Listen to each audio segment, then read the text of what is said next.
നിത്യതയുടെ പ്രത്യാശയും വാഗ്ദത്തവും തന്ന് നമ്മെ ഈ മരുഭൂമിയിലും പ്രത്യാശയോടെയും ആനന്ദത്തോടെയും ധൈര്യത്തോടെയും നടത്തുന്ന ത്രിയേക ദൈവത്തിന് സ്തോത്രവും സ്തുതിയും പുകഴ്ചയും പ്രശംസയും ജ്ഞാനവും ധനവും എല്ലാം ഞാൻ അർപ്പിക്കുന്നു. നമ്മുടെ വീണ്ടെടുപ്പുകാരനായ ക്രിസ്തുയേശുവിന്റെ നാമത്തിലുള്ള സ്നേഹ വന്ദനങ്ങളെയും ഏവർക്കും അറിയിക്കും. ഒരു ഞായറാഴ്ച അവധിക്ക് ശേഷം നമുക്ക് ഒരുമിച്ച് വീണ്ടും കൂടുവാനായിട്ട് ദൈവം അവസരം നൽകിയല്ലോ. അതോർത്ത് ദൈവത്തിന് സ്തോത്രം ചെയ്യുന്നു. കഴിഞ്ഞ പകലത്തെ എല്ലാവിധമായ ആത്മീയ സംഗമങ്ങൾക്കായും ശുശ്രൂഷകൾക്കായും ദൈവത്തെ സ്തുതിക്കുകയും കർത്താവിനെ വാഴ്ത്തുകയും ചെയ്യുന്നു. ധാരാളം അനിഷ്ട സംഭവങ്ങൾ നമ്മുടെ സഭകളോടുള്ള ബന്ധത്തിൽ, ആത്മീയ കൂടിവരവുകളോടുള്ള ബന്ധത്തിൽ പല സ്ഥലങ്ങളിലും നടക്കുന്നു. 10-ൽ അധികം അനിഷ്ട സംഭവങ്ങളാണ് ഇന്നലെ ഞായറാഴ്ച മാത്രം നടന്നതായി എനിക്ക് വാർത്ത കിട്ടിയത്, പ്രൂഫ് സഹിതവും മറ്റുമായിട്ട്. നമ്മുടെ ശ്രദ്ധയിൽപ്പെടാഞ്ഞതോ വാർത്തയിൽപ്പെടാഞ്ഞതോ ആയ മറ്റ് സംഭവങ്ങളും ഉണ്ടാകാം. ദൈവത്തിന്റെ ജനത്തെ ദൈവം നിലനിർത്തട്ടെ, സൂക്ഷിക്കുമാറാകട്ടെ എന്ന് കർത്താവിനോട് പ്രാർത്ഥിക്കുന്നു. ജീവൻ പോകേണ്ടി വന്നാലും വിശ്വാസം തള്ളിക്കളയാതെ നമുക്ക് വിശുദ്ധന്മാർക്ക് ഒരിക്കലായി ഭരമേൽപ്പിച്ച വിശ്വാസത്തിനായി പോരാടുവാൻ ദൈവം കൃപ തരട്ടെ. കഴിഞ്ഞ ദിവസങ്ങളിലും നമ്മൾ പഠിച്ചുകൊണ്ടിരുന്നത് പോലെ നിത്യജീവനെ പിടിച്ചുകൊള്ളുവാനും വിശ്വാസത്തിന്റെ നല്ല പോർ പൊരുതുവാനും ദൈവം നമുക്കെല്ലാവർക്കും പ്രായഭേദം കൂടാതെ, സ്ഥലകാലഭേദങ്ങൾ കൂടാതെ കൃപയും ശക്തിയും തരട്ടെ എന്ന് ദൈവത്തോട് പ്രാർത്ഥിക്കുന്നു. സ്തോത്രം. ഇനിയും തനിക്ക് അല്പകാലമേ ഉള്ളൂ എന്ന് സാത്താൻ അറിയുന്നത് കൊണ്ട് കഴിയുമെങ്കിൽ വ്രതന്മാരെ പോലും തെറ്റിച്ചു കളയുവാൻ പത്രോസ് അപ്പോസ്തലൻ പറയുന്നത് പോലെ പിശാച് ഊടാടി നടക്കുകയാണ്. അവൻ തന്റെ പ്രവർത്തനങ്ങൾക്ക് ക്ഷമത വർദ്ധിപ്പിക്കുന്ന ഒരു കാലമാണ്. നാമും വിശ്വാസത്തിൽ ശക്തരായി തീരേണ്ടതിന്, വിശുദ്ധിയിൽ നാം കരുത്താർജിക്കേണ്ടതിന്, ദൈവവിശ്വാസത്തിൽ ആഴത്തിൽ വേരൂന്നേണ്ടതിന് ദൈവം നമുക്കും കൃപ നൽകട്ടെ. ദൈവത്തിന് സ്തോത്രം. നമ്മൾ തുടക്കത്തിൽ പറഞ്ഞതുപോലെ എൻ്റെ പിതാവ് നട്ടിട്ടില്ലാത്ത തൈകൾ എന്ന് ക്രിസ്തു വിശേഷിപ്പിക്കുന്ന തരത്തിലുള്ള വ്യക്തികൾ പിന്മാറുന്നുവെങ്കിൽ അവർ പിന്മാറട്ടെ. നാം ഈ വെളിപ്പാട് പുസ്തകത്തിൽ തന്നെ ഒടുവിലത്തെ അധ്യായത്തിൽ വായിക്കുന്നത് പോലെ അഴുക്കുള്ളവൻ ഇനി അഴുക്കാടട്ടെ. പാപത്തിൽ നിന്ന് പാപത്തിലേക്ക് ജനം വഴുതി വീഴുമ്പോൾ വിശുദ്ധന്മാർ കൂടുതൽ തങ്ങളെ വിശുദ്ധീകരിച്ചുകൊണ്ട്, നീതി ചെയ്യുന്നവർ അധികം നീതി ചെയ്തുകൊണ്ട്, കർത്താവിനെ സ്നേഹിക്കുന്നവർ കൂടുതൽ കർത്താവിനെ സ്നേഹിച്ചുകൊണ്ട് മുൻപോട്ട് പോകുവാൻ ദൈവം പിന്നെയും സഹായിക്കുമാറാകട്ടെ എന്ന് ആഗ്രഹിക്കുന്നു, പ്രാർത്ഥിക്കുന്നു. ദൈവത്തിന് സ്തോത്രം.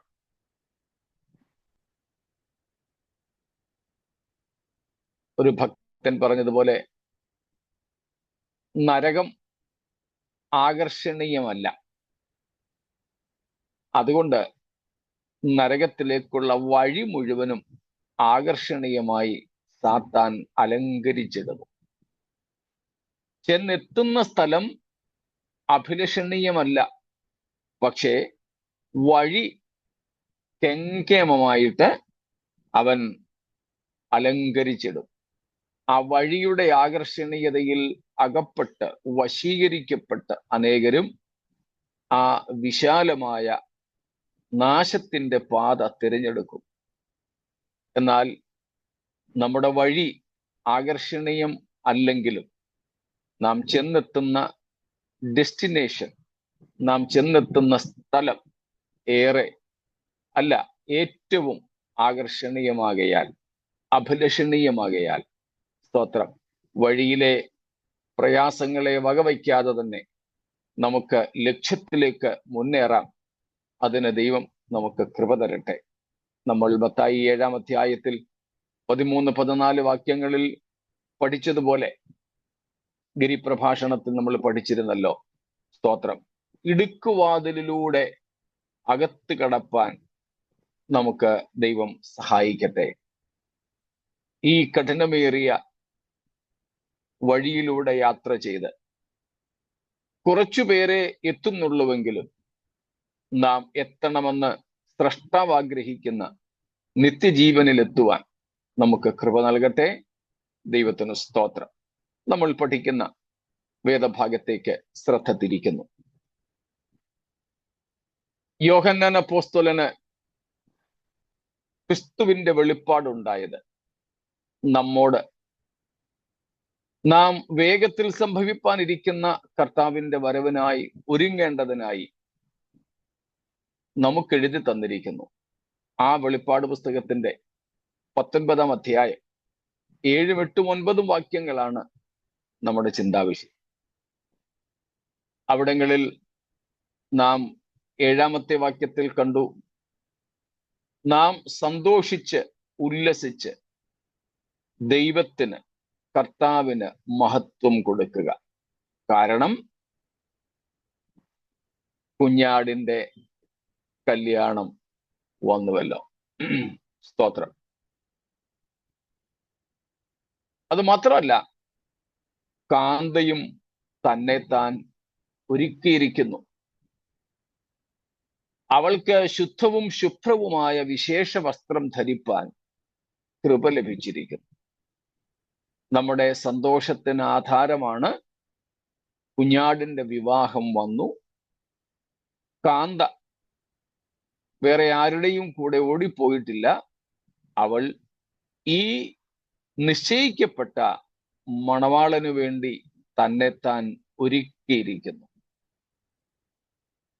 അവൾക്ക് ശുദ്ധവും ശുഭ്രവുമായ വിശേഷ വസ്ത്രം ധരിപ്പാൻ കൃപയും ലഭിച്ചിരിക്കുന്നു.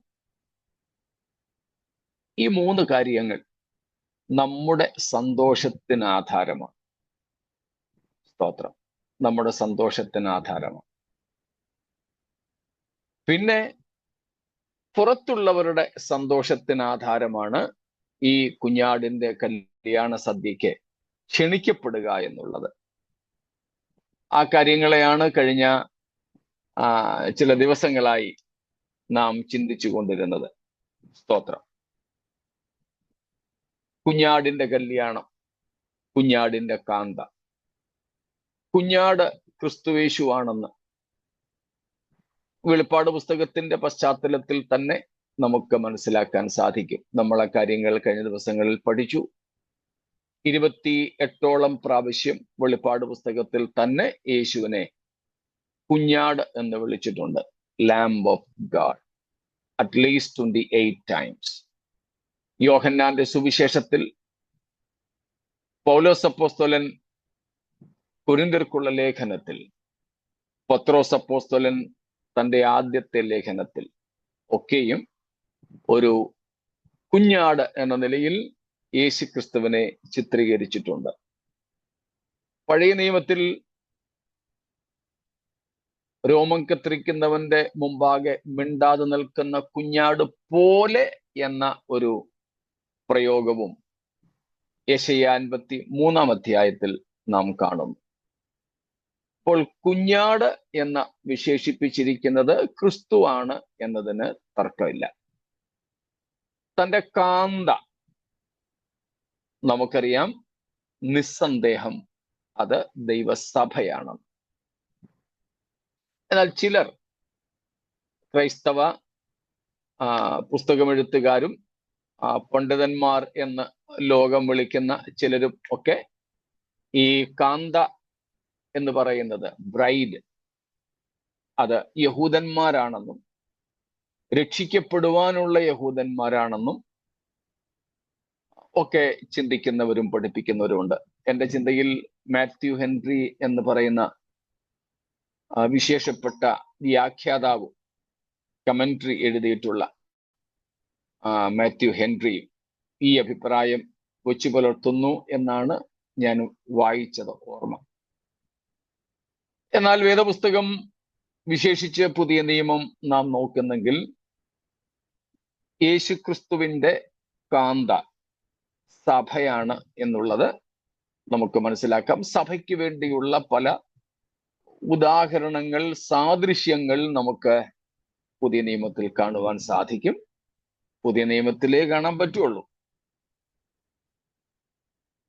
അത് ക്രിസ്തുവിന്റെ ശരീരമായ സഭ, ക്രിസ്തുവിന്റെ കാന്തയായ സഭ എന്ന നിലയിൽ നമുക്ക് മനസ്സിലാക്കാം. പഴയ നിയമത്തിൽ ഇസ്രായേലും ദൈവവും തമ്മിലുള്ള ബന്ധത്തിന് വേണ്ടിയും പുതിയ നിയമത്തിൽ ക്രിസ്തുവും സഭയും തമ്മിലുള്ള ബന്ധത്തിന് വേണ്ടിയും മാർമികമായി ഈ സാദൃശ്യം ഉപയോഗിക്കപ്പെട്ടിട്ടുണ്ട്. ആ കാര്യങ്ങൾ നമ്മൾ കണ്ടു കഴിഞ്ഞതാണ്.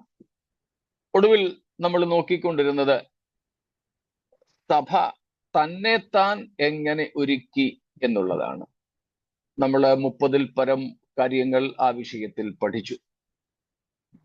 ഉപസംഹാരം എന്നവണ്ണം കഴിഞ്ഞ ക്ലാസ്സിൽ നാം ആ കാര്യങ്ങളെ കുറിച്ച് പറഞ്ഞ് നിർത്തിയിരുന്നു. പഠിക്കാനായിട്ടാണെങ്കിൽ ഇനിയും ഉണ്ട് അതിനെ സംബന്ധിച്ച്.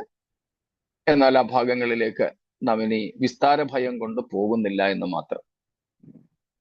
അപ്പം കുഞ്ഞാടിന്റെ കാന്തയായ സഭ തന്നെത്താൻ ക്രിസ്തുവിന്റെ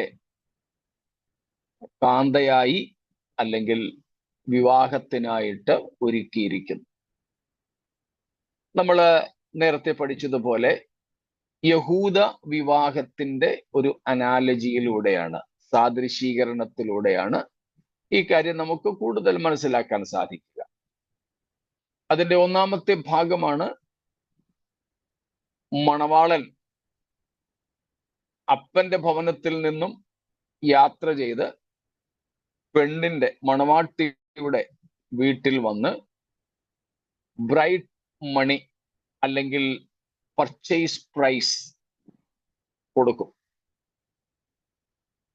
അങ്ങനെ മണവാളനായ ക്രിസ്തു തൻ്റെ അപ്പന്റെ ഭവനത്തിൽ നിന്ന് ഈ ഭൂമിയിലേക്ക് വന്ന് കാന്തയായി നമ്മെ തീർക്കേണ്ടതിന് പർച്ചേസ് മണി, ബ്രൈഡ് മണി, പർച്ചേസ് പ്രൈസ് ക്രൂശിൽ നൽകി. യേശു ക്രിസ്തു നമുക്ക് വേണ്ടി നൽകിയ ഏറ്റവും വലിയ വില ഓർമ്മ കാണുമായിരിക്കും നമുക്ക്, അല്ലെ?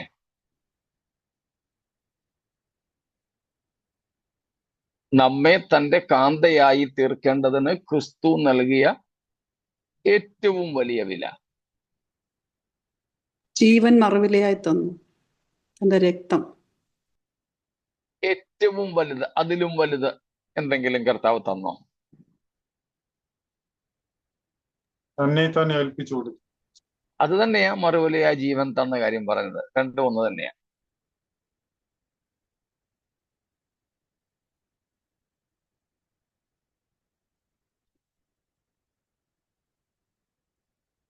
നമ്മുടെ ഇടയിൽ നമ്മൾ പഠിച്ചിട്ടുണ്ടത്, നിങ്ങൾ മറന്നുപോയെന്ന് തോന്നുന്നു. നമ്മുടെ പാപങ്ങൾ ക്ഷമിച്ച് കർത്താവ് തന്ന വില, നമുക്ക് വേണ്ടി പാപം ക്ഷമിക്കാൻ വേണ്ടി കൊടുത്ത വിലയാ ചോദിച്ചു. സ്വന്തം പുത്രനെ നമുക്ക് നൽകി തന്നു. ഇല്ല, ഇത് പുത്രൻ കൊടുത്ത കാര്യമാണ് ചോദിച്ചത്. പിതാവ് പുത്രനെ തന്നു. പുത്രൻ മണവാളൻ എന്ന നിലയിൽ നമുക്ക് വേണ്ടി തന്നത് ക്രൂശ് മരണം എന്നുള്ളത് തന്നെ ഉത്തരം തന്നെയാണ് മുമ്പേ ഓമന സിസ്റ്ററും രാജീവരും ഒക്കെ പറഞ്ഞത്. സ്വന്തം രക്തം. ഇല്ല, ഇതെല്ലാം ഒറ്റ ഉത്തരം തന്നെ. നിങ്ങളെല്ലാവരും പറഞ്ഞത് രക്തം തന്നു, ജീവൻ തന്നു, മറുവിലയായി തന്നു, എല്ലാം ഒറ്റ ഉത്തരം തന്നെയാണ്. യെസ് അലിസാൻഡ്, യു ആർ റൈറ്റ്.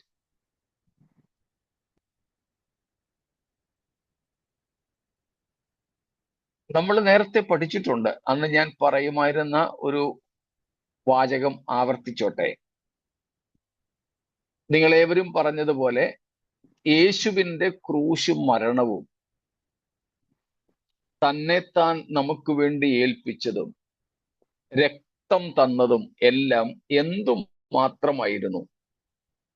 കർത്താവ് നമുക്ക് അല്ലെങ്കിൽ നമ്മുടെ വീണ്ടെടുപ്പിന് വേണ്ടി കൊടുത്ത വിലയുടെ ദൃശ്യമായ പരമകാഷ്ഠ, ദൃശ്യമായ ഉച്ചകോടി മാത്രമായിരുന്നു.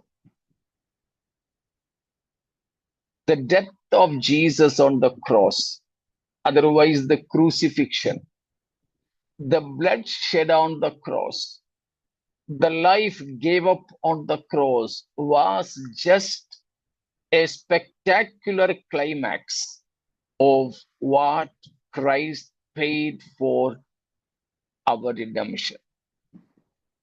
So the cross and all the related events culminated on the cross was just a spectacular climax of that purchase price, that bride money. നമുക്ക് വേണ്ടി ക്രിസ്തു കൊടുത്ത മറുവിലയുടെ, സ്ത്രീധനത്തിന്റെ, വീണ്ടെടുപ്പ് വിലയുടെ നമുക്ക് കാണുവാൻ കഴിയുന്ന ഒരു ഉച്ചകോടി മാത്രമായിരുന്നു ക്രൂശിൽ സംഭവിച്ചത്. അതിനേക്കാൾ വലുതാണ് ഫിലിപ്പിയർ 2:5 മുതൽ അല്ലെങ്കിൽ 6 മുതൽ പറയുന്നത്. ദൈവത്തോടുള്ള സമത്വം മുറുകെ പിടിച്ചുകൊള്ളാതെ. ആലീസ് ആന്റി വായിച്ചോ, ആന്റി ആണല്ലോ പറഞ്ഞത്.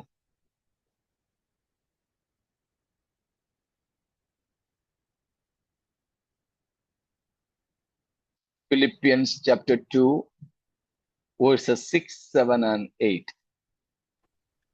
Who, though he was in the form of God, did not count equality with God a thing to be grasped, but emptied himself by taking the form of a servant, being born in the likeness of men. And being found in human form, he humbled himself by becoming obedient to the point of death, even death on the cross. കണ്ടോ, കർത്താവ് നമുക്ക് വേണ്ടി കൊടുത്ത വിലയുടെ ഏറ്റവും ഉന്നതമായത് എന്തായിരുന്നു? നമ്മൾ പാട്ട് പാടാറുണ്ടല്ലോ, സ്വർഗസിംഹാസനം താതന്റെ മാർവതും വിട്ടൻ പേർക്കായി. സ്തോത്രം. കർത്താവ് നമുക്ക് വേണ്ടി വിട്ടുകളഞ്ഞതിന്റെ, കർത്താവ് നമുക്ക് വേണ്ടി നൽകിയ വിലയുടെ കാണാൻ കഴിയുന്ന ഒരു ഉച്ചകോടി മാത്രമാണ് ക്രൂശ്. നമുക്ക് കാണാനോ ഒരുപക്ഷെ ഇപ്പോൾ ഗ്രഹിക്കാൻ പോലുമോ കഴിയാത്തത്ര വലിയൊരു വില നമ്മെ സ്വന്തമാക്കേണ്ടതിനായി ക്രിസ്തു കൊടുത്തിരുന്നു. അതാണ് പൗലോസ് ഇവിടെ പറയുന്നത്. He was in the form of God. That means he himself was God, but he did not grab it to himself. ദൈവമായിരിക്കുവാൻ ഉള്ള യേശുവിന്റെ ദൈവത്വത്തെ, അതുമായി ബന്ധപ്പെട്ട മഹത്വം, ഭരണം, അധികാരം, വാഴ്ച, ഇതൊന്നും യേശു എന്ത് ചെയ്തില്ല? മുറുകെ പിടിച്ചുകൊണ്ടില്ല. അതെല്ലാം നമുക്ക് വേണ്ടി ഉഴിഞ്ഞുവെച്ചു. സ്തോത്രം. ഊരിവെച്ചു.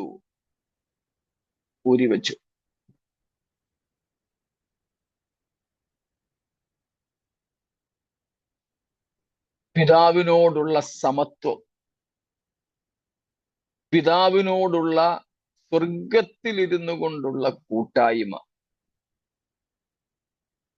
അവിടുത്തെ സിംഹാസനം, thrown,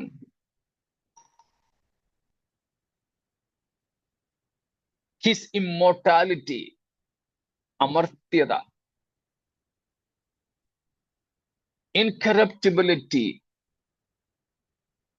അദ്രവത്വം,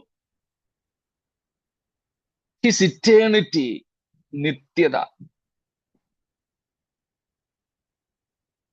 the services of the angels, ദൂതന്മാരുടെ സേവ. ഇങ്ങനെ സ്വർഗത്തിൽ യേശുക്രിസ്തുവിന് ഉണ്ടായിരുന്ന ദൈവത്വത്തിന്റെ മഹത്വം, not divinity, but so many attributes he enjoyed as God in the past eternity, along with God. ദൈവത്വം ഉപേക്ഷിച്ചില്ല, അത് ഉപേക്ഷിക്കാൻ പറ്റുകയുമില്ല. എന്നാൽ പിതാവായ ദൈവത്തോടുകൂടെ അനാദി നിത്യത മുതൽ ക്രിസ്തുവിനുണ്ടായിരുന്ന ദൈവത്വത്തിന്റെ പല മഹത്വത്തെയും ദൈവത്വത്തിന്റെ പല അധികാരങ്ങളെയും അവകാശങ്ങളെയും കർത്താവ് നമുക്ക് വേണ്ടി ഒഴിഞ്ഞുവെച്ചു. സ്തോത്രം. അതുകൊണ്ടാണ് ഞാൻ ചില സമയത്തൊക്കെ പറഞ്ഞിട്ടുള്ളത്,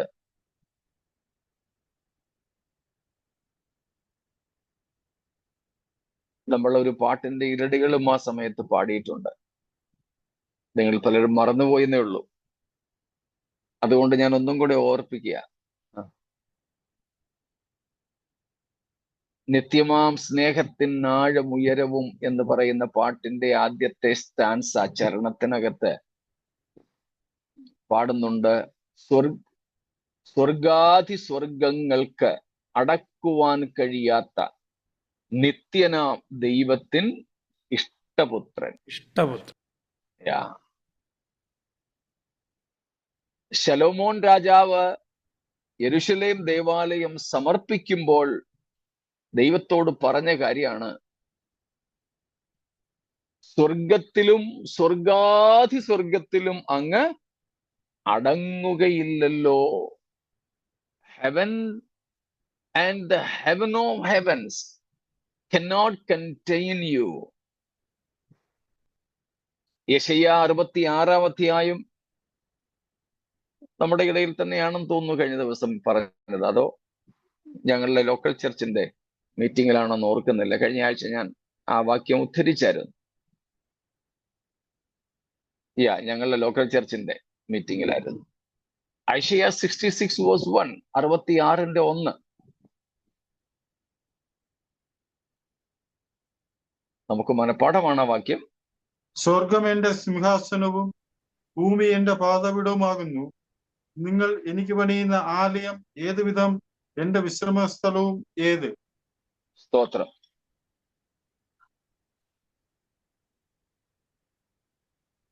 ആടിന് കെട്ടാൻ തൊഴുത്തുണ്ടാക്കാറുണ്ട്, എന്നാൽ ആനയെ കെട്ടാൻ അത് ചെയ്യാറില്ല. ആനയെ പരിശീലിപ്പിക്കുന്നിടത്തൊക്കെ ആനക്കൂടൊക്കെ കാണുമായിരിക്കും. അത് പക്ഷെങ്കിൽ വേറെ അർത്ഥത്തിലാണ് അവിടെ, അതിനെ മെരുക്കാനുള്ള ചില പരിപാടികളല്ല. ആടിനു വേണ്ടി നമ്മള് തൊഴുത്തൊക്കെ കിട്ടും. ഇവിടെ ദൈവം പറയുന്നു, സ്വർഗം എന്റെ സിംഹാസനം, ഭൂമി എന്റെ പാദപീഠം. എങ്കിൽ പിന്നെ എനിക്ക് വസിക്കാൻ എങ്ങനെയുള്ള ആലയമാണ് നിങ്ങൾ ഉണ്ടാക്കുന്നത്? അപ്പോൾ സ്വർഗത്തിലും സ്വർഗാധി സ്വർഗത്തിലും അടങ്ങാത്തവൻ നമുക്ക് വേണ്ടി മറുവിലയായി തീരാൻ വന്നപ്പോൾ എന്ത് ചെയ്തു? ഒരു കന്യകയുടെ ഏതാനും സെന്റിമീറ്ററുകൾ മാത്രം വലിപ്പമുള്ള ഗർഭപാത്രത്തിൽ തന്നെ ഒതുക്കി. ഇത്രയും പറഞ്ഞപ്പം സംഭവം തീർന്നു. പക്ഷേ നമുക്ക് ചിന്തിച്ചാൽ മനസ്സിലാകുമത്. ഞാൻ ഇത് പറഞ്ഞെങ്കിലും എനിക്കിത് കോംപ്രിഹെൻഡ് ചെയ്യാൻ, ഗ്രഹിച്ചെടുക്കാൻ സാധിക്കുന്നില്ല. സ്തോത്രം. ഓർത്ത് നോക്കിക്കേ, ആകാശഭൂമികളിൽ അടങ്ങാത്തവൻ, ഈ അഖിലാണ്ടത്തിനും അതീതനായവൻ.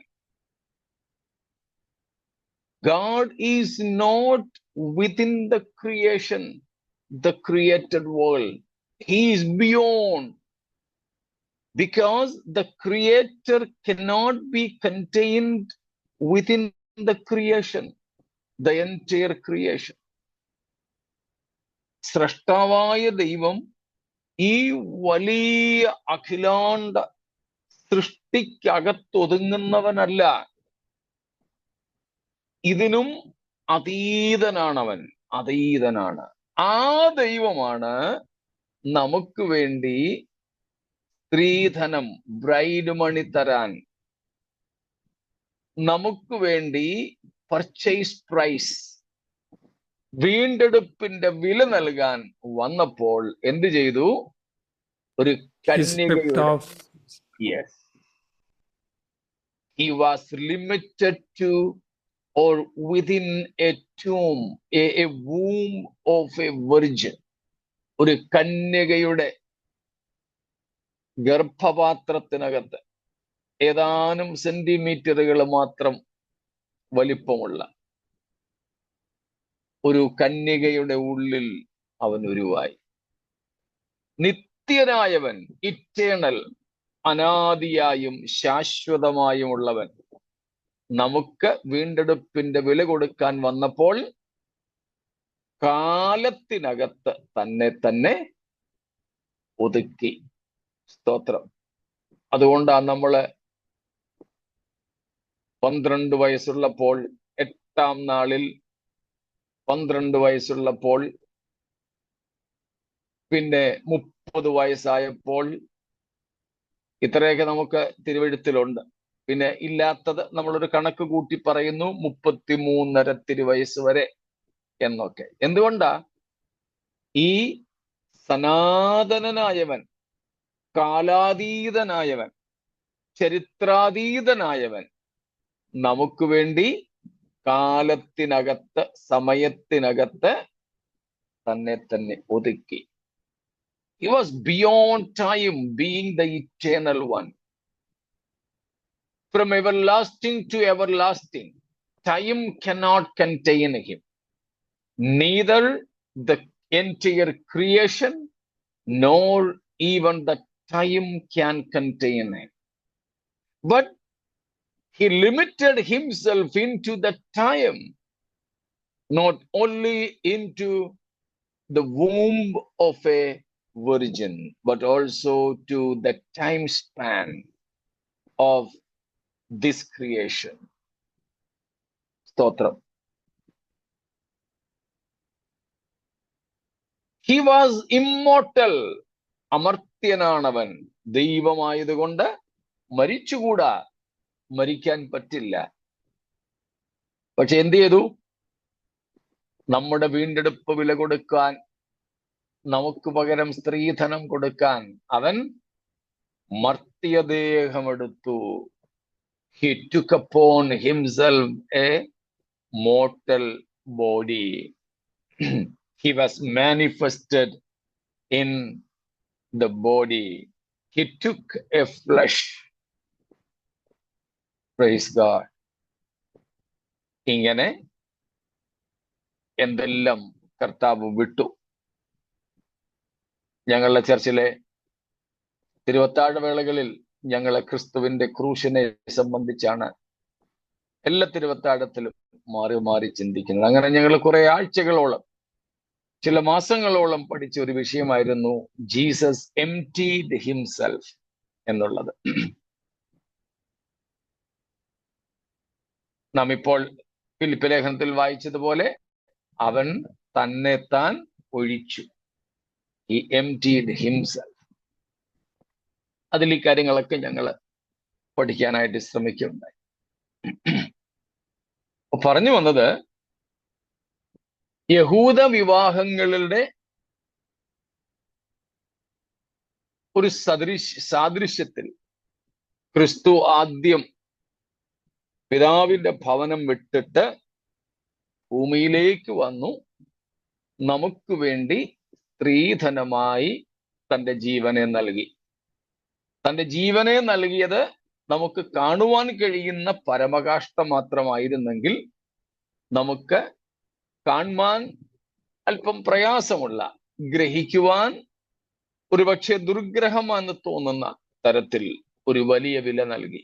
ഒരു കപ്പൽ അതിന്റെ ഏതാണ്ട് 1/3 ഭാഗം മാത്രമേ വെള്ളത്തിന് മുകളിൽ കാണൂ.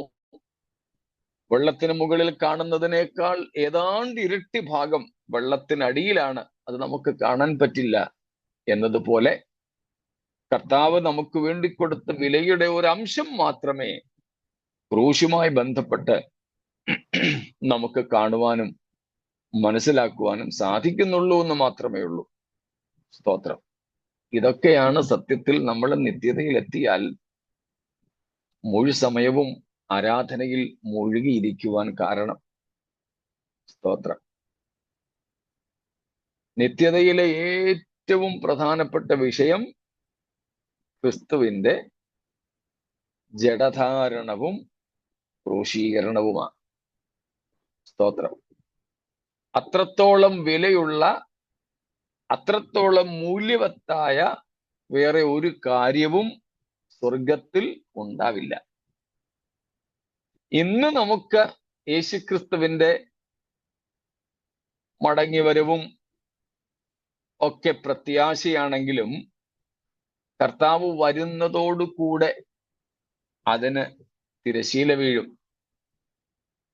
Today Christ's return, the second coming, is very much important for us. But when Christ will come, that will be consummated, that will be fulfilled. But yet, the memory of the cross will remain, will continue all through the eternity. Praise God. കർത്താവിന്റെ വരവും കർത്താവിന്റെ തേജസ്സും തേജസ്കരണവും ഒക്കെ നമ്മൾ കർത്താവിനെ കാണുന്നതോടുകൂടെ അവിടെ തീരും. പക്ഷേ ഇത്രയും തേജസ്സോടുകൂടെ മഹത്വത്തോടുകൂടെ ഇരുന്നവനായിരുന്നല്ലോ എന്റെ മറുവിലയായി തീരുവാൻ ഇതെല്ലാം ഉപേക്ഷിച്ച് ഭൂമിയിൽ വന്നത്, ക്രൂശിൽ മരിച്ചത്, കഷ്ടങ്ങളും സങ്കടങ്ങളും ഉപദ്രവങ്ങളും മരണം വരെയും സഹിച്ചത് എന്ന് നമ്മൾ തിരിച്ചറിയുമ്പോഴാണ് സ്തോത്രം നിത്യതയിൽ യഥാർത്ഥത്തിലെ ആരാധന നാം ചെയ്യുന്നത്. അപ്പോൾ ക്രിസ്തു മണവാളനായി ആദ്യം വന്നു, ബ്രൈഡ് മണി നൽകി അപ്പന്റെ വീട്ടിലേക്ക് തിരികെ പോയി. രണ്ടാമത്തെ ഭാഗമാണ് നാം കാണുന്നത്.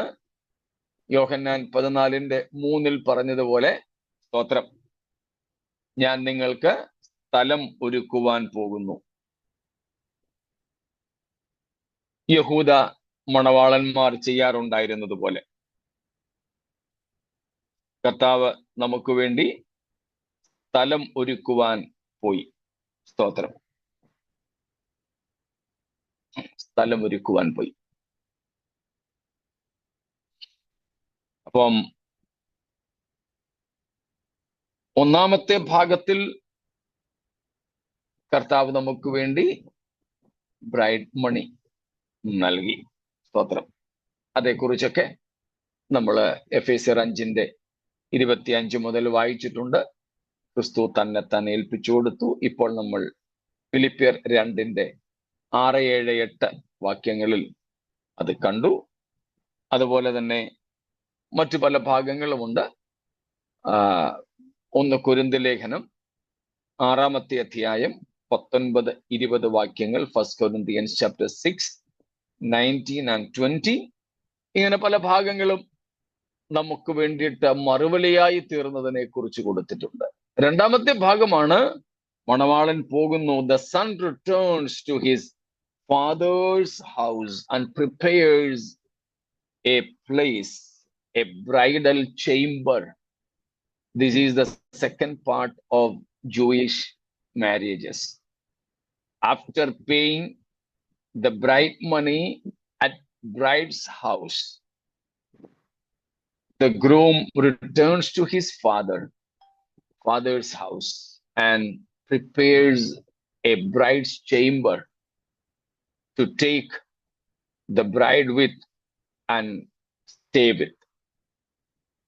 രണ്ടാം ഭാഗമാണ് മണവാളൻ മടങ്ങി അപ്പന്റെ വീട്ടിലേക്ക് പോയിട്ട് മണവാട്ടിയുടെ മണിയറ എന്ന് പറയുന്ന ഒരു മുറി തയ്യാറാക്കുന്നു. മണിയറ, നമ്മളത് വെച്ചാണ് മണിയറ വാസം പോകി ആനന്ദിച്ചിടാനെന്നൊക്കെ പാട്ട് പാടാറുള്ളത്. അതുപോലെ കർത്താവ് മടങ്ങിപ്പോയി നമുക്ക് വേണ്ടി സ്ഥലമൊരുക്കുന്നു. അതേപ്പറ്റിയാണ് നമ്മൾ യോഹന്നാൻ 14:3 വാക്യത്തിൽ വായിക്കുന്നത്. യോഹന്നാൻ 14:2-3 വാക്യങ്ങളിൽ നമ്മൾ വായിക്കുന്നുണ്ട്, എൻ്റെ പിതാവിന്റെ ഭവനത്തിൽ അനേകം വാസസ്ഥലങ്ങളുണ്ട്. ഇല്ലെങ്കിൽ ഞാൻ നിങ്ങളോട് പറയുമായിരുന്നു, ഞാൻ പോയി നിങ്ങൾക്ക് സ്ഥലമൊരുക്കിയാൽ. നമുക്കറിയാം ആ വാക്യങ്ങൾ. അതുപോലെ യോഹന്നാൻ 6:62 വാക്യത്തിലും ഒരു സൂചനയുണ്ട്. ജോൺ 6:62. അത് വായിക്കുന്നെങ്കിൽ വായിച്ചോളൂ. Then what if you were to see the Son of Man ascending to where he was before? A son of man ascending to the place where he was before. മനുഷ്യപുത്രൻ അവൻ പണ്ട് ആയിരുന്ന തന്റെ സ്ഥലത്തേക്ക് മടങ്ങിപ്പോകുന്നത് കണ്ടാലോ? യോഹന്നാൻ 17 നമ്മൾ അക്കാര്യം കാണുന്നുണ്ട്. 14:17-4-5 വാക്യങ്ങളിൽ. John 17:4-5. There also we see Christ is praying to the Father, please receive me back to the glory which I had with you even before the world began. പണ്ട് ലോകം ഉണ്ടാകുന്നതിനു മുമ്പേ എനിക്ക് നിന്റെ അടുക്കൽ ഉണ്ടായിരുന്ന മഹത്വത്തിലേക്ക് എന്നെ കൈക്കൊള്ളണമേ. ഇവിടെ എല്ലാം നമ്മൾ കാണുന്നു, പിതാവിന്റെ ഭവനത്തിലേക്ക് പുത്രൻ മടങ്ങിപ്പോകുന്നു. അത് തന്നെയാണ് നാം അപ്പോസ്തലപ്രവൃത്തികൾ 1 കാണുന്നത്. പ്രത്യേകിച്ച് അതിന്റെ 4 മുതലുള്ള വാക്യങ്ങൾ കാണുന്നുണ്ട്. 9-10 വാക്യങ്ങളിൽ പ്രധാനമായിട്ടും കർത്താവ് ഇത് പറഞ്ഞ ശേഷം അവർ കാൺകെ അവൻ ആരോഹണം ചെയ്തു. ഒരു മേഘം അവനെ മൂടിയിട്ട് അവൻ അവരുടെ കാഴ്ചയ്ക്ക് മറഞ്ഞു. അവൻ പോകുന്നേരം അവർ ആകാശത്തിലേക്ക് ഉറ്റുനോക്കുമ്പോൾ വെള്ളവസ്ത്രം ധരിച്ച 2 പുരുഷന്മാർ അവരുടെ അടുക്കൽ നിന്നു. സ്തോത്രം. യേശുക്രിസ്തുവിന്റെ അസെൻഷൻ, ആരോഹണം, സ്വർഗാരോഹണത്തെ കുറിച്ച് വന്ന സ്ഥലത്തേക്ക് കർത്താവ് മടങ്ങിപ്പോയി. ഇത് യഹൂദ വിവാഹങ്ങളുടെ 2ാമത്തെ ഘട്ടമാണ്. 3ാമത്തെ ഘട്ടമാണ് നാം കാണുന്നത്. The father of the groom decides the time of marriage. വിവാഹത്തിന്റെ സമയത്തെക്കുറിച്ച്, പെൺകുട്ടിയെ കൂട്ടിക്കൊണ്ടുവരുവാൻ മണവാളനെ അയക്കുന്നതിനെ കുറിച്ച് അതിന്റെ സമയം അപ്പൻ, ചെറുക്കന്റെ, മണവാളന്റെ അപ്പൻ തീരുമാനിക്കുന്നു. എന്നിട്ട് മകനെയും മകന്റെ കൂട്ടുകാരെയും കൂടെ അയക്കുന്നു. അയച്ചിട്ട് മണവാട്ടിയെ കൂട്ടിക്കൊണ്ടുവരുന്നു. So this is the third stage. The groom's father decides the time and he sends his son, means the groom, to the bride's house to take her home back. And he sends his son, the bridegroom, along with his friends. മണവാളൻ ഒറ്റയ്ക്കല്ല പോകുന്നത്, കൂടെ അവന്റെ സ്നേഹിതരുമുണ്ട്. അപ്പനാണ് അവനെ പറഞ്ഞയക്കുന്നത്. അവൻ പോയിട്ട് വിളിച്ചു കൊണ്ടുവരുന്നു. അതാണ് നാം യോഹന്നാൻ 14:3 കാണുന്നത്. ഞാൻ നിങ്ങൾക്ക് സ്ഥലം ഒരുക്കിയാൽ ഞാൻ ഇരിക്കുന്ന ഇടത്ത് നിങ്ങളും ഇരിക്കേണ്ടതിന്, അല്ലെങ്കിൽ നിങ്ങളെയും ഇരുത്തേണ്ടതിന് ഞാൻ പിന്നെയും വന്ന് നിങ്ങളെ എൻ്റെ അടുക്കൽ ചേർത്തുകൊള്ളും. 1 തെസ്സലോനിക്കർ 4:16 മുതൽക്ക് നമുക്ക് മനഃപാഠമായ വാക്യങ്ങളാണ്. കർത്താവ്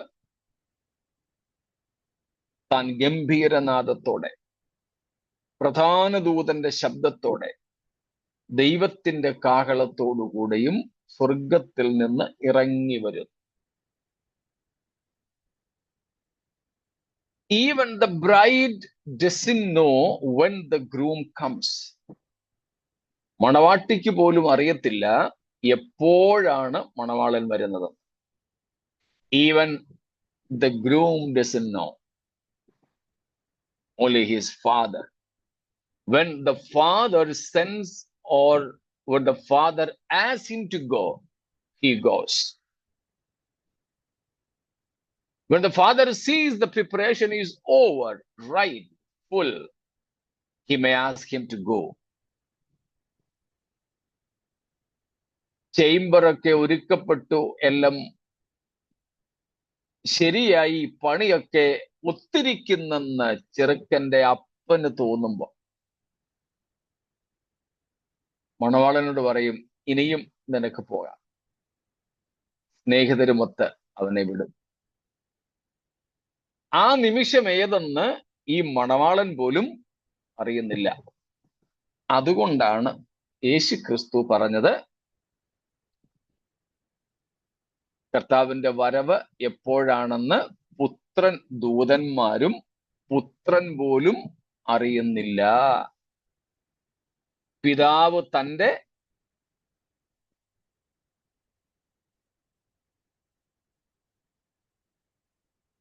ബാക്കി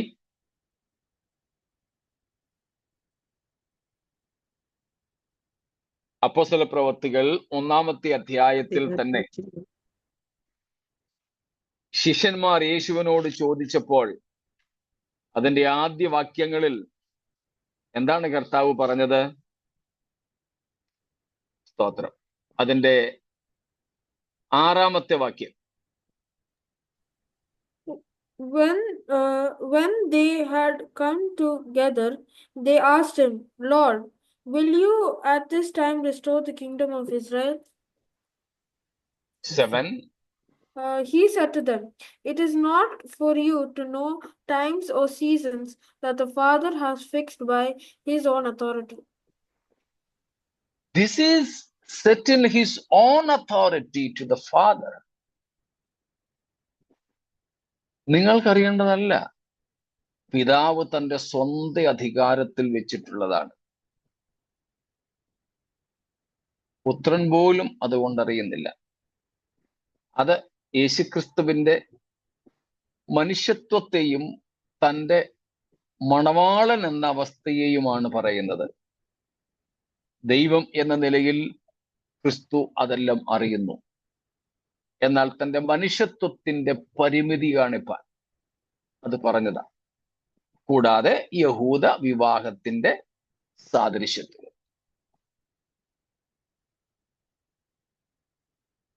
അതാണ് അടുത്ത പടി എന്ന് പറയുന്നത്. ഇപ്പൊ മണവാട്ടി പെൺകുട്ടിക്ക് പോലും അറിയില്ല മണവാളൻ എപ്പോൾ വരും. പക്ഷേ അവൾ എപ്പോൾ അവൻ വന്നാലും പോകാനുള്ള ഒരുക്കത്തിലാണ്. അതാണ് നാം വായിക്കുന്നത്, കാന്തയും തന്നെ താൻ ഒരുക്കിയിരിക്കുന്നു. സ്തോത്രം. തന്നെത്താൻ ഒരുക്കിയിരിക്കുന്നു. ഫൈനൽ പ്രിപ്പറേഷന് വേണ്ടിയാ, അവസാനത്തെ ഒരുക്കത്തിന് വേണ്ടിയാണ്, പുറപ്പെടാനുള്ള തയ്യാറെടുപ്പിന് വേണ്ടിയാണ് മണവാളൻ വരുമ്പോൾ മിണ്ടാതെ വരാതെ, സ്തോത്രം, താന് ഒരു ഷൗട്ടോടുകൂടെ വരുന്നു, മണവാളൻ വന്നു. അന്നേരം എന്ത് ചെയ്താൽ മതി? എപ്പോൾ വന്നാലും പോകാൻ ഒരുങ്ങിയിരിക്കുന്ന മണവാട്ടി ഇറങ്ങിച്ചെന്നാ മതി. സ്തോത്രം. ഒരുങ്ങാനുള്ള ഒരു ഷൗട്ട്, ഗംഭീര സ്വരമല്ല. ഒരുങ്ങിയിരിക്കുന്നവൾ പുറപ്പെടാനുള്ള ഗംഭീര സ്വരമാണത്, ഗംഭീരനാദമാണത്. സ്തോത്രം. അങ്ങനെ പോകുമ്പോൾ ഒറ്റയ്ക്കല്ലെന്നുള്ളതാണ് നമ്മൾ മനസ്സിലാക്കേണ്ടത്. ഈ പെൺകുട്ടി ഒറ്റയ്ക്കല്ല. സ്തോത്രം. പിന്നെ ആരുണ്ട്? പെൺകുട്ടിയോടൊപ്പം കന്യകമാരുണ്ട്. പെൺകുട്ടിയോടൊപ്പം കന്യകമാരുണ്ട്. അതുപോലെ തന്നെ മണവാളന്റെ സ്നേഹിതന്മാരുമുണ്ട്. മണവാളന്റെ സ്നേഹിതന്മാരും ഒപ്പം മണവാട്ടിയോടുകൂടെ തോഴിമാർ അഥവാ കന്യകമാരുമുണ്ട്. അപ്പൊ മണവാളൻ വരുന്നു, സ്ത്രീധനം തരുന്നു, അപ്പന്റെ ഭവനത്തിലേക്ക് മടങ്ങിപ്പോയി മണിയറ തയ്യാറാക്കുന്നു. അത് കഴിയുമ്പോൾ മണവാളന്റെ പിതാവ് അവനെ സ്നേഹിതന്മാരുമൊത്ത് മണവാട്ടിയുടെ അടുക്കലേക്ക് അവളെ കൂട്ടിക്കൊണ്ടു വരുവാനായിട്ടായിരിക്കും. അതാണ് നമ്മുടെ കർത്താവിന്റെ വരവ്. അതേ തുടർന്ന് സംഭവിക്കുന്നത് ദ പ്രൈവറ്റ് വെഡിങ് കൾമിനേഷൻ ആണ്. ഈ പെൺകുട്ടിയുമായിട്ട് ഒരുക്കിയിരിക്കുന്ന മണിയറയിലേക്ക് മണവാളൻ പ്രവേശിക്കും. അവിടെ മണവാളനും മണവാട്ടിയും മാത്രം. This is their private time when the marriage is culminated in their union. ഇങ്ങനെ മണവാട്ടിയെ കൂട്ടിക്കൊണ്ട് മണയറയിലേക്ക് ചെന്ന് അവർ തമ്മിലുള്ള കൂട്ടായ്മയാൽ അവരുടെ വിവാഹം അവിടെ പൂർത്തീകരിക്കപ്പെടുന്നു. ഇതാണ് യഹൂദ വിവാഹത്തിലെ അടുത്ത ഘട്ടം എന്ന് പറയുന്നത്. അങ്ങനെയാണ് കർത്താവ് നമ്മെ കൂട്ടിക്കൊണ്ട് പിതാവിന്റെ ഭവനത്തിലേക്ക് പോകുന്നത്. സ്തോത്രം. അവിടെയാണ് പ്രതിഫല വിഭജനങ്ങളും കാര്യങ്ങളും ഒക്കെ നമ്മൾ നേരത്തെ പഠിച്ചിട്ടുണ്ടല്ലോ. സ്തോത്രം. അതാണ് 1 തെസ്സലോനിക്കർ 4:17 വായിക്കുന്നത്. ഇങ്ങനെ നാം എപ്പോഴും കർത്താവിനോട് കൂടെ ഇരിക്കും. സ്തോത്രം. We will be with him forever. എപ്പോഴും, എന്നേക്കും വേർപിരിയാത്ത ഒരു ബന്ധം. Getting into literal communion with Christ. അക്ഷരീയമായി നമ്മൾ കർത്താവിനെ കാണുന്നു. യോഹന്നാൻ പറയും പോലെ നാം അവനെ താൻ ഇരിക്കും പോലെ തന്നെ കാണും. പൗലോസ് അപ്പോസ്തലൻ 1 കൊരിന്ത്യർ 13 പറയുന്നത് പോലെ, സ്തോത്രം, അന്ന് നാം അവനെ മുഖാമുഖമായി കാണും. ഇന്ന് നമ്മൾ കർത്താവിനെ കണ്ണാടിയിൽ പ്രതിബിംബിച്ച് കാണുന്നതേ ഉള്ളൂ. സ്തോത്രം. ഇപ്പൊ നമ്മൾ വെർച്വലി കാണുന്നത് പോലെ നമ്മൾ എന്നും കാണുന്നുണ്ട്. ഇന്നലെ ഞങ്ങള് ഒരു പ്രത്യേക സ്ഥാപനത്തിലാണ് ഞങ്ങളുടെ ഞായറാഴ്ചത്തെ കൂട്ടായ്മ. അവിടെ എൻ്റെ അറിവ് ശരിയാണെങ്കിൽ 16 or 17 കൂടിവരവുകളുണ്ട്. ഗൾഫിലൊക്കെ ഒരു സഭാ മന്ദിരത്തിൽ പല മുറികളിലായിട്ട് മീറ്റിംഗ് ഉള്ളതുപോലെ ഇവിടെയും അങ്ങനെയാണ്.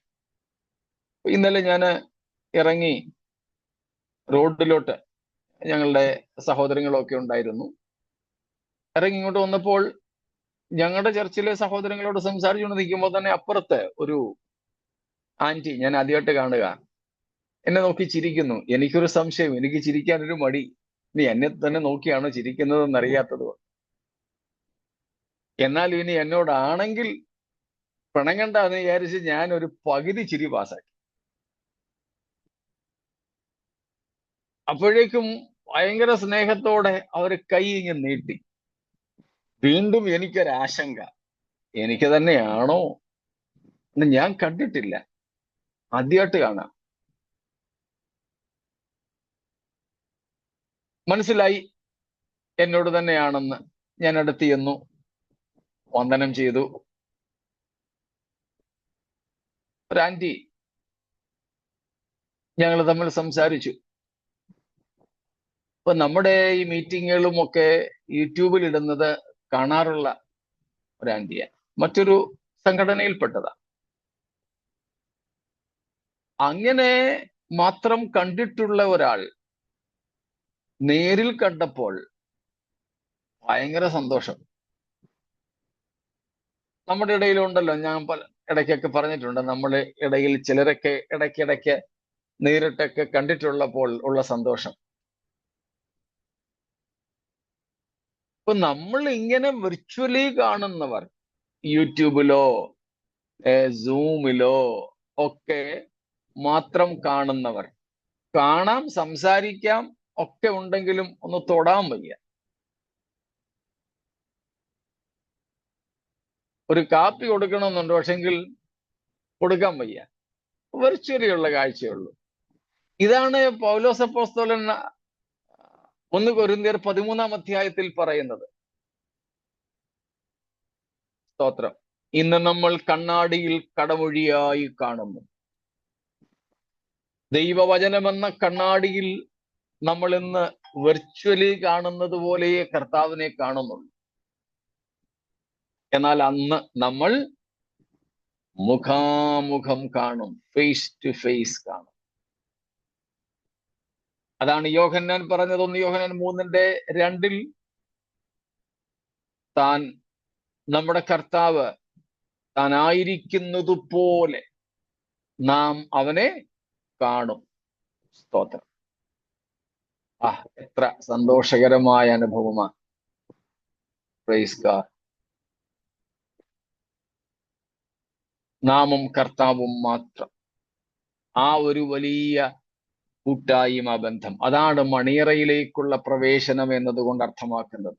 ആവർത്തിച്ചു പറയുന്നു, ശാരീരികമായ യാതൊരു ബന്ധങ്ങളും അവിടെ ഉണ്ടാവില്ല. ഭൂമിയിൽ ഒരു മണവാളനും മണവാട്ടിയും തമ്മിലുള്ള കൂടിച്ചേരൽ പോലെ ഉള്ള യാതൊരു കാര്യങ്ങളും അവിടെ ഉണ്ടാവില്ല.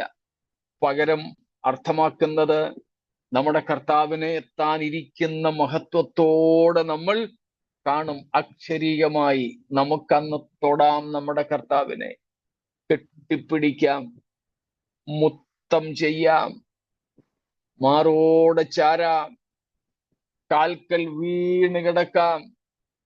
സ്തോത്രം. എത്ര സന്തോഷം. Praise God. മുമ്പും ഒരിക്കൽ നമ്മൾ പറഞ്ഞതുപോലെ മോശ ദൈവത്തോട് പറഞ്ഞു, എനിക്ക് നിന്റെ തേജസ് കാണണം. പക്ഷേ സാധിച്ചില്ല. എന്നാൽ അത് നമുക്ക് സാധിക്കാൻ പോവുകയാണ്. നമ്മൾ നമ്മുടെ കർത്താവിനെ തേജസ്സോടെ കാണാൻ പോവുകയാണ്. സ്തോത്രം.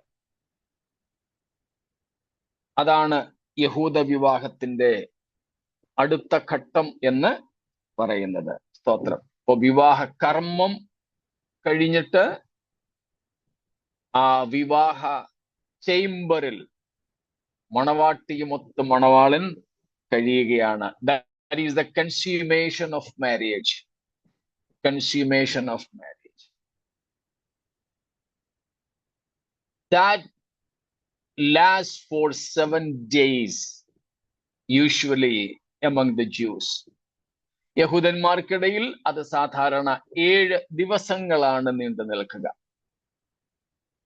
ആഴ്ചവട്ടം നിവർത്തിക്കുക എന്നാണ് അതിന് പറയുന്നത്. നമുക്കറിയാം, യാക്കോബിന്റെ വിവാഹത്തോടുള്ള ബന്ധത്തിൽ പറയുന്നുണ്ട്, ആഴ്ചവട്ടം നിവർത്തിക്കുക.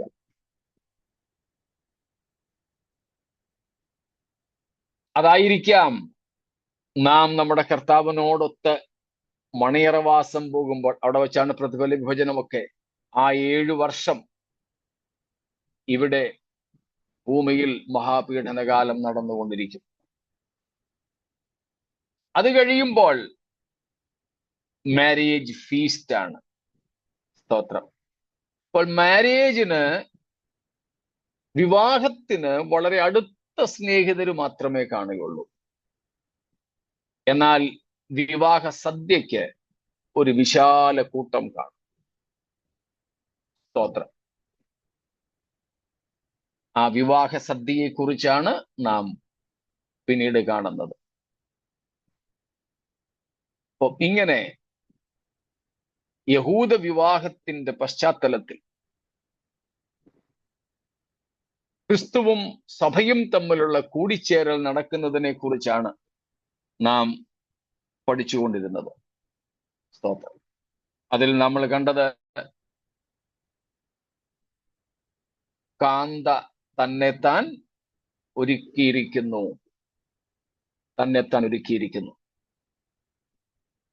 നാം കാണുന്നത് പോലെ, അല്ലെങ്കിൽ തിരുവെഴുത്തിൽ നാം അറിയുന്നത് പോലെ,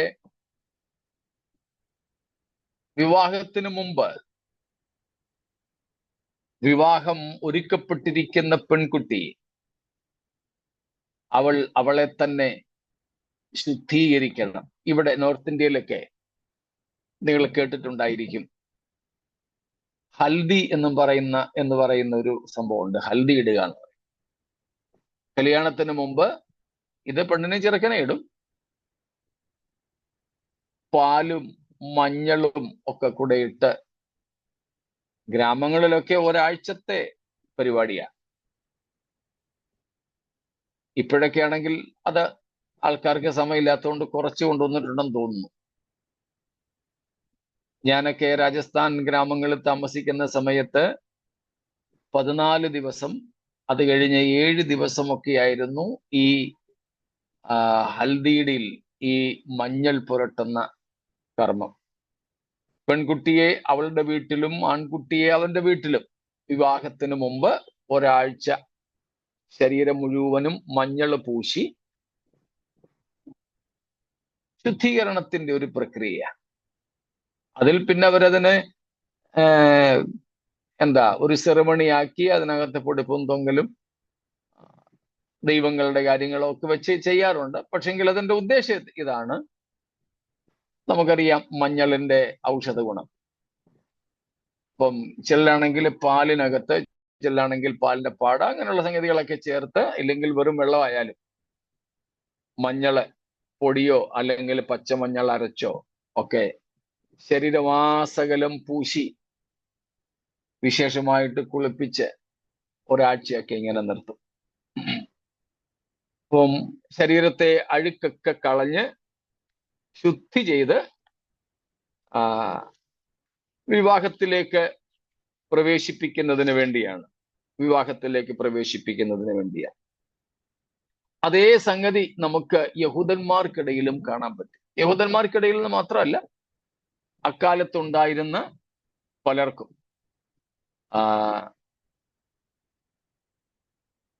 ഓക്കെ, ഇന്ന്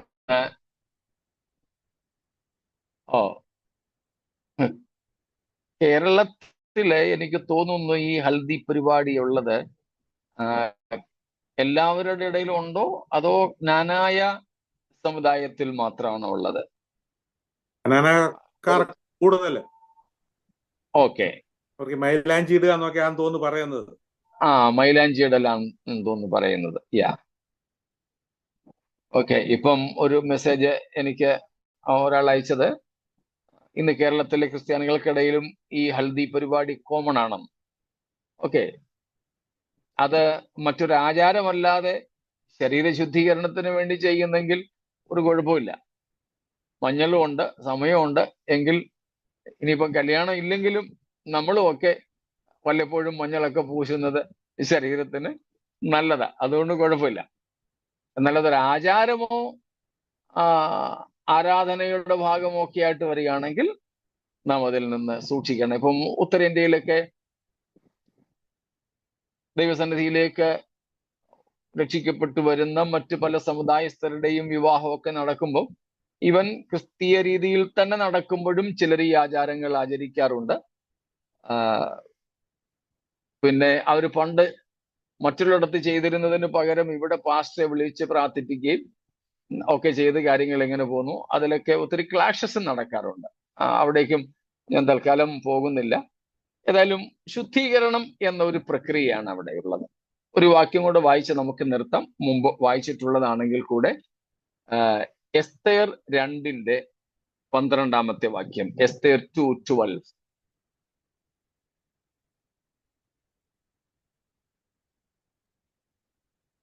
Now, when the turn came for each young woman to go into King Ahasuerus, after being 12 months under the regulations for the women, since this was the regular period of their beautifying, 6 months with oil of myrrh and 6 months with spices and ointments for women.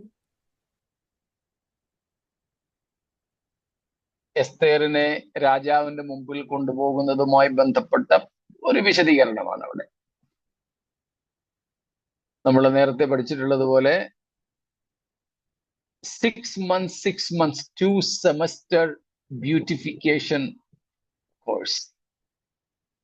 6 മാസത്തെ 2 സെമസ്റ്ററുകളായിട്ട് ഓരോ യുവതിക്കും രാജാവിന്റെ മുമ്പിൽ ചെല്ലുന്നതിന് മുമ്പ് ശുദ്ധീകരണ പ്രക്രിയ, ഒരു beautification പരിപാടി, ഒരു സൗന്ദര്യ വർധനവിനുള്ള, ശുദ്ധീകരണത്തിനുള്ള ഒരു പരിപാടി.